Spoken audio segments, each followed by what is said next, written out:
derivado de la escena que hizo ayer Ricardo Anaya en el Senado de la República.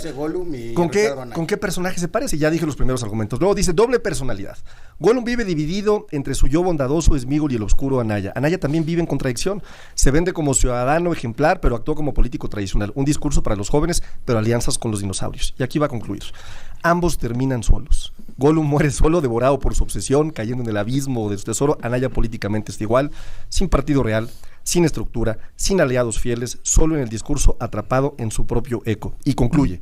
Dice, Ricardo Anaya no solamente será ahora conocido como Ricky, Riquín, Canallín, sino como Sméagol y Gollum, y además tendrá el mote de ser el senador Caca Flota. No es cierto. Que ayer lo mencionó también. Que ayer lo mencionó también. Que ayer lo mencionó también. Sí, claro, ahorita te lo doy. Es increíble. Increíble. ¿Qué senador va a ser? ¿Qué dijo ayer? ¿Qué dijo ayer? Dijo Caca Flota. En la tribuna del Senado. Antes de entrar a la, lo dijo. ¡Qué bárbaro! Que la Caca Flota. Pues ya, se le quedó el senador Caca Flota, ni modo.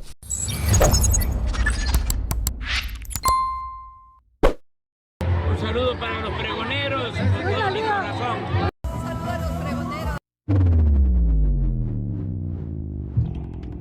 Una vez más, el panista Federico Doren volvió a quedar en ridículo ahora por no saber cómo defender a Ricardo Anaya, que ayer pues hizo un Lili Telles, ya se le pegó lo lelo al que es el flamante coordinador de la bancada de los panistas en el Senado de la República. Vean nada más cómo Arturo Ávila lo vuelve a exhibir y sí, ya lo apodan el senador Lord el Cacaflota.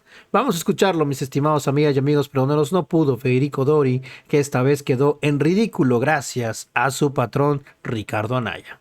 Siento, Arturo. Cuéntame. Fíjate que es curioso, porque te voy a dejar ahorita un acordeón que estuvo moviéndose en Aguascalientes, que curiosamente iba acompañado de candidatas y candidatos cercanos a Acción Nacional.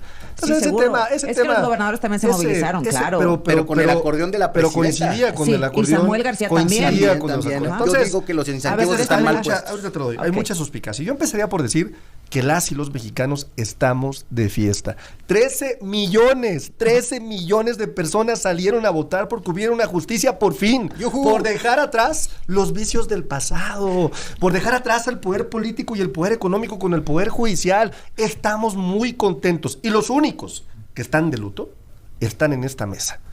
Es el PRIAN, representado hoy por el señor Federico Dori, ¿no? Y por supuesto, ¿no? Por Gibran de Movimiento Ciudadano. Y yo entiendo que estén de luto, te voy a decir por qué, porque mira, como siempre te toca un brazo lateral. Cuando hablamos de 13 millones, estamos hablando simple y sencillamente de más del doble de los que votaron por el PRI. A ver, esa es la tablita, estamos hablando, porque a mí me traen confundida desde ayer. Hablando de más de los que votaron por el PAN, porque fueron 9.6 millones. Estamos hablando de más de los que votaron por Movimiento Ciudadano. Si en esta mesa los jóvenes, tanto de Movimiento Ciudadano y los que no son tan jóvenes del PRIAN, se atreven a decir, ¿no?, que no fue legítima la votación, entonces, ¿qué están diciendo a sus propias o a su propia base electoral? Señores, ustedes que votaron por nosotros, por el PRIAN y por Movimiento Ciudadano, simple y sencillamente no son legítimos. Imagínate la incongruencia. Lo que es un partido político. Un partido, por definición, es una parte de un universo general que fue la participación en la última elección constitucional. Esa parte está bien representada en nuestro movimiento y en los demás. No puedes comparar un universo general, ¿no?, con un partido, tienes que compararlo con otro. Entonces esos 13 millones tienen que ser comparados con la participación general de la elección pasada. ¿Que fue ni siquiera. ¿Que fue de cuántos millones la elección del 24? ¿Del 24? A ver, ¿50? ¿54%? Pero ese no es la ecuación.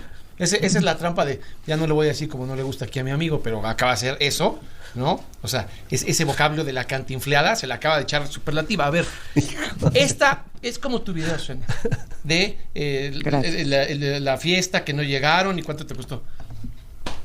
Era la fiesta de él. Nosotros no fuimos invitados. ¿Por qué había candidatos como Lenia y Yasmín en los estados que no gobernaba Morena? Pues porque se agandallaron todas las candidaturas para la corte.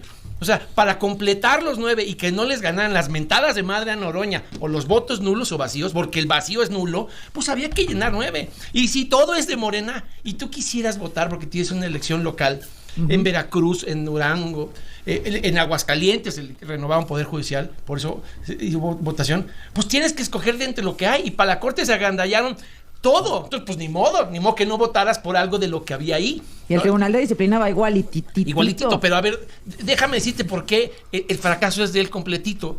Qué bueno que está de buenas, porque si cuando lo arrastren así va a estar de buenas. No van a ser Noroña Anaya, porque qué bárbaros ayer. No, ¿cómo crees? Bueno. ¿Cómo crees? Aquí te respetamos muchísimo. Y yo a Arturo, pues aunque nunca comparto sus mentiras, pero le respeto. Es claro que le tengo buena lid al compañero. Claro, cariño y todo. A ver, mira, en 2022 salieron a votar, yo tampoco, el 17.7% de los mexicanos. Votaron 16.502.636. Contra eso hay que medirlo. Y el padrón era de 93 millones. Ahora el padrón es de 99. Solo salieron el 12.27 y bajó a 12.220.185. La verdadera cifra son los que te dejaron colgados en la fiesta. Son los que no fueron a su farsa democrática. 87.373.825. Y el padrón creció en 99. Si hubieran conservado su porcentaje, tendrían que haber pasado de los 16 millones. Es su fiesta, sus candidatos, su contrarreforma, su golpe de Estado a la justicia. Y así, como decía ahora, veía un tuit muy ingenioso en la mañana por eso me acordé de tu video, ¿no? El compañero le dio un acordeón. Fue a la Facultad de Derecho a la UNAM y solo tuvo 13 respuestas de 100 correctas y todavía viene a decir que salió con mención honorífica. Vaya cinismo y desfachatez. O sea, yo decía algo muy simple para que todos estuviéramos en la misma línea, ¿no? Perdón. Te invitas a 100 personas a una fiesta, pones 10 mesas con sus 10 sillas y te llegan 13. Falso. O sea, pues desde ahí la narrativa es falsa. A ver, te voy a decir por qué. A ver, porque nunca participa el 100% del padrón electoral. Nunca ahí llegan todos los invitados a una fiesta. A ver, espérame. Ahí está la... No, pero traían el 85%, ¿no? Ahí está la primer gran mentira, ¿no? ¿Dónde quedó el 85%? El segundo tema importante es, si tú revisas dónde estuvieron las zonas de más alta votación, hubo varios estados. Está San Luis, pero donde hubo elecciones concurrentes, como las que vamos a tener, por ejemplo, en el 2027, se tuvo una participación altísima. Estuvieron entre los 5, Veracruz y Durango, entre los 5 más votados. Ojo, si tú haces un ejercicio estadístico de series de tiempo, es decir, proyectas la participación por cada 100,000 habitantes, como sucedió en Veracruz y en Durango, que aquí Gibran, que es estadista, me entenderá perfectamente bien, podrás entonces anticipar que para 2027 tendremos una votación para la otra parte del Poder Judicial que puede llegar a alcanzar los 30 millones de mexicanas y mexicanos.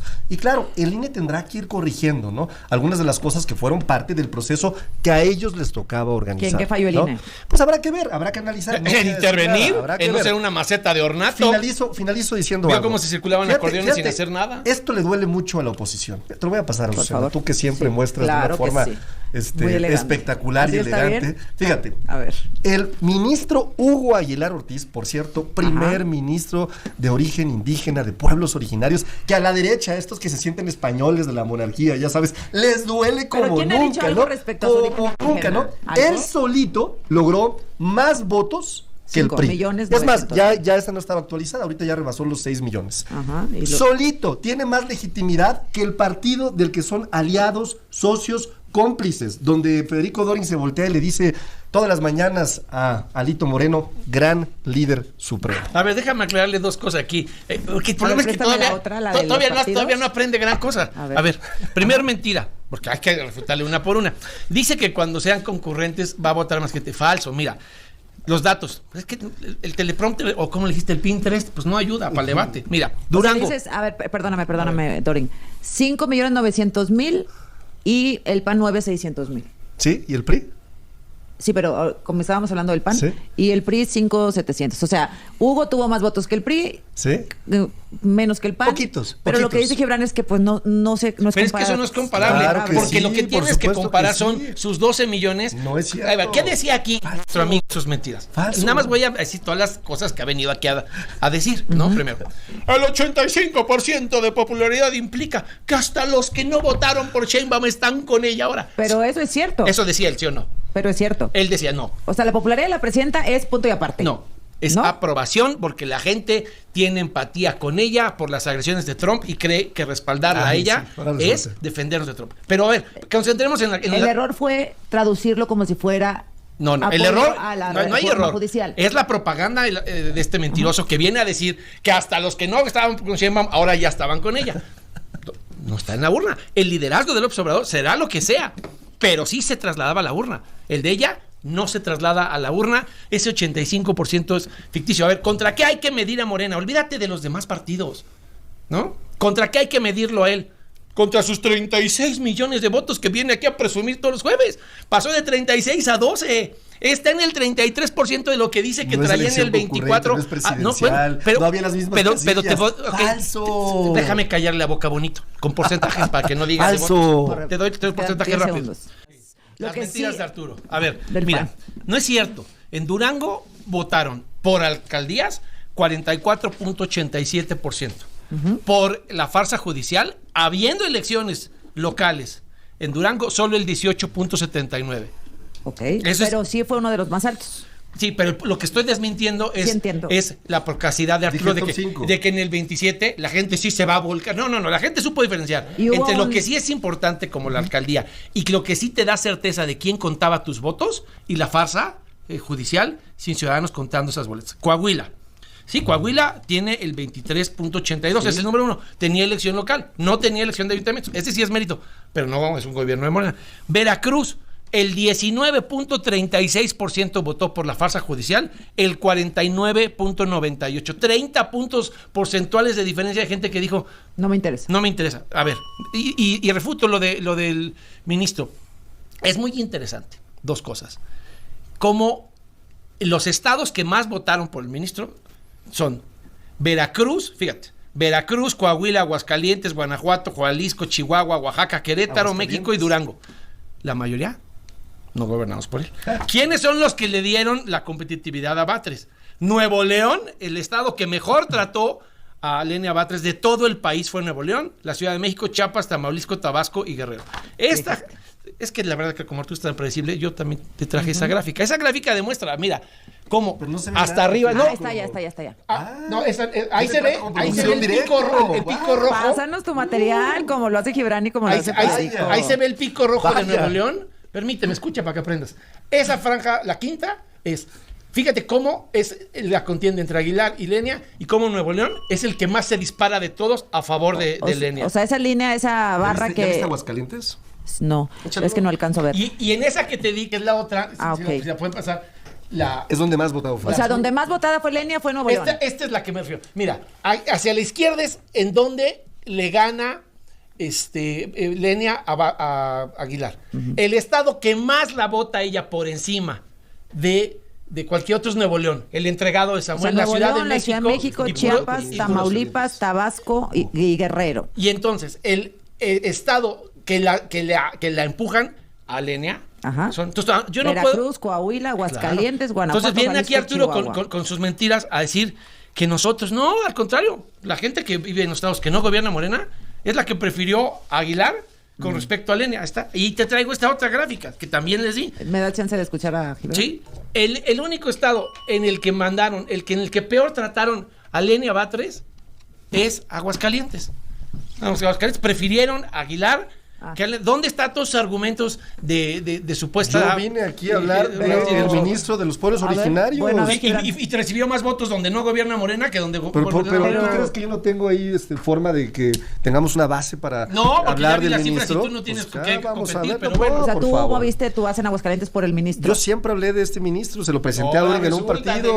No te lo presenté en un debate. No me lo presentaste, coincidimos afuera de un espacio. O sea, tú sí promoviste el voto por el ministro. Te presenté y me dijiste, bueno, voy a ver si lo saludo. Oye, a ver, Gibran, lo que está diciendo Falso. Arturo, que es algo que ya había confesado la presidenta, es una ilegalidad. Yo creo que estamos ante un debate ocioso y que todos podemos coincidir en que esta elección salió muy mal, con un poquito... Pues es que no todos coinciden, porque Morena dice que no. Yo estoy de acuerdo, yo creo, más bien, que fuera del corte Arturo coincidiera con nosotros, digo, fuera del aire. Hay varios datos que indican que esto fue un fracaso. Lo primero es la confesión de la ilegalidad. La presidenta dice, pues si hubieran metido ellos, los de la oposición, en una de esas metían 1 o 2 ministros. Señora presidenta, estaba prohibida la participación de los partidos políticos. Segunda cosa, los acordeones no solamente los acordeones de bienestar, sino también los acordeones repartidos por los gobiernos de los estados, de todos los partidos, coincidían, y bueno, gente del gobierno de Coahuila, donde más se votó, me dijo que había habido presiones presupuestarias. Tiene sentido entonces que los gobernadores operaran y también a cambio de que les dieran sus tribunales locales. Está así de mal construida la reforma. Esto hace que sea una práctica que no sirve para nada más que para gastar el dinero, muchísimo dinero que podría ocuparse en cosas que Morena no ha querido hacer. O como la escuela que transmitió ayer Cena de San Luis Potosí, sí, que no puede tener condiciones mínimas esos niños y cuesta 150 mil pesos. Hay cosas que Morena ha hecho en la ley que no ha podido implementar por falta de recursos. Lo que se gastó pudo haberse metido, por ejemplo, a seguridad social para personas trabajadoras del hogar o al incremento que deben a los maestros, enfermeras, enfermeros y policías según el salario mínimo que legislamos todos los partidos. Se está perdiendo dinero, se está perdiendo tiempo, nos estamos perdiendo en un falso debate, porque esto no es lo que más le duele a la ciudadanía, la manera de elegir los ministros. Hay el reclamo por la construcción de un sistema de justicia que tiene que empezar en las policías y en las fiscalías. No estamos hablando de las cosas que interesan y de las cosas que duelen, sino de grillas burocráticas y de arreglos que hace el poder con factores reales de poder, con gobernadores, para cambiar la correlación de fuerzas en un poder judicial que han tomado por completo. A ver, Susana, yo empezaría por decir que la oposición mostró lo que es realmente, son antidemócratas. Cuando la presidenta se refiere a hubieran de alguna forma promovido, como estaba previsto en la ley, la elección, porque el tribunal falló a favor de que pudiéramos promover esta elección, pues evidentemente cuando sale un Ricardo Anaya, ¿no?, que por cierto ahorita voy a hablar de él, en una rueda de prensa, a decir que la gente no vote, ¿a quién le está hablando? Le está hablando a su base electoral. Es claro que está promoviendo que no haya una conducta de voto, es obvio, es el vocero en la Cámara de Senadores del Partido Acción Nacional. No, ya dijimos, nunca el 87 va a votar, eso es falso. Va a votar en una elección presidencial, sí, arriba del 50%, y cuando no hay presidencial, por debajo del 50%. A ver, tú me decías, nada más del 2021. 22, fue en abril de 2022 ¿La intermedia? No. Digamos, la intermedia de 2021. ¿Qué porcentaje de participación hubo? ¿Tú que traes tantos números ahí? De orden 50%, 49 y 50%. 50% y... Pero la diferencia es, a ver, a los partidos nos pueden y deben comparar en Durango y Veracruz estos ejercicios, el de la consulta a los expresidentes, el de la revocación de mandato y esta fiesta donde lo dejaron colgado con el banquete aquí a nuestro amigo, son todos ejercicios partidistas de ellos, no son ejercicios en los que ni MC, ni el PAN, ni nadie haya convalidado, participado, mucho menos aportado candidaturas, en función de que eran ilegales fundamentalmente. Siento que fui abruptamente interrumpido cuando seguía corriendo mi tiempo, pero está en pausa y corre de nuevo. Adelante, ¿no? Respeta el papel de la moderadora. Yo estaba, no, claro que la respeto, pues cómo no. Pero adelante, te voy a decir nada más. No quiero hacer el debate, quiero escucharlos. Fíjate, ayer yo vi a un Ricardo Anaya descompuesto, a un Ricardo Anaya perdido, a un Ricardo Anaya que se peleaba con el presidente de la mesa, a un Ricardo Anaya que yo no conocía y que no había visto. Entonces, como no quiero hacer juicios de valor, porque claramente como militante y como vocero de Morena tengo una opinión de él, se me ocurrió decirle, oye, a ChatGPT, oye, ¿qué pensamos de Ricardo Anaya después de lo que hizo ayer? Y ChatGPT me respondió, Ricardo Anaya se parece mucho, si hacemos una analogía, a Gollum, ¿no? Me decía, Sméagol antes de ser Gollum era un hobbit noble que cayó ante la tentación del anillo. Anaya, antes de ser el joven maravilla, fue un cuadro académico promesa del PAN. Obsesión por el tesoro, decía, Gollum se refiere al anillo como mi tesoro, Anaya ve la presidencia como su tesoro, no importa cuántas veces el pueblo lo rechace. Exilio a tu impuesto y miedo al juicio, Gollum se esconde en las montañas lejos de la luz, Anaya se exilia en Estados Unidos para evitar ser aprendido por los delitos que cometía. Lenguaje extraño e inverosímil, Gollum habla solo y se contradice, Anaya igual, dice que es diferente pero representa lo más rancio del sistema, habla de ética pero pacta con los peores.